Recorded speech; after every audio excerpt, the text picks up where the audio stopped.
Les cendres de Condé. Avant de commencer, like, abonne-toi et n'hésite pas à laisser un commentaire.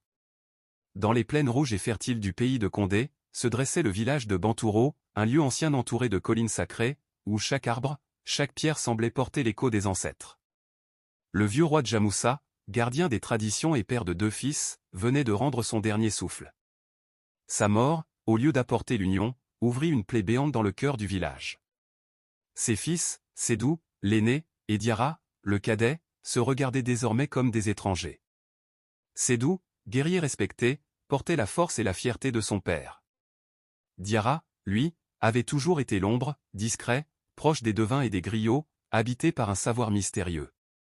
Tous deux voulaient hériter du trône, mais l'esprit de Djamoussa n'avait désigné aucun successeur avant son dernier souffle. Une nuit, le conseil des anciens se réunit au centre du village, sous le grand fromager sacré. Les tambours résonnaient faiblement, comme pour réveiller l'esprit du défunt roi. Les anciens dirent : celui qui portera le trône doit avoir l'âme bénie des ancêtres. Que chacun prouve sa valeur devant les forces invisibles. Sédou sourit avec arrogance, sûr que sa force impressionnerait les esprits. Mais Diarra, silencieux, semblait déjà écouter une voix que personne n'entendait. Les jours qui suivirent furent marqués par des événements étranges. Des corbeaux noirs envahirent la place du marché. Le fleuve qui traversait Bantouro devint rouge comme du sang.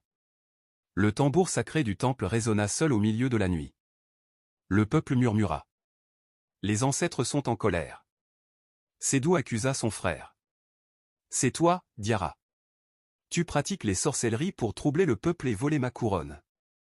Mais Diarra répliqua avec calme. Ce n'est pas moi, Sédou. C'est le trône lui-même qui réclame un sacrifice. Une ancienne prêtresse, Mama Kali, aveugle mais respectée, fut appelée pour trancher.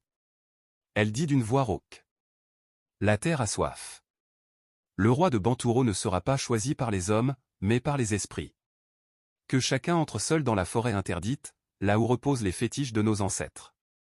Celui qui reviendra vivant sera roi. Le peuple frissonna. Nul ne ressortait indemne de la forêt interdite. Sédou entra le premier. Il marcha avec sa lance et son bouclier, sûr de lui. Mais les arbres semblèrent se resserrer, les esprits lui soufflaient des voix effrayantes. Au bout de la nuit, on retrouva sa lance brisée devant la forêt, mais pas son corps. Diarra, lui, entra au matin, pieds nus, tenant seulement une calebasse d'eau et une amulette héritée de son père.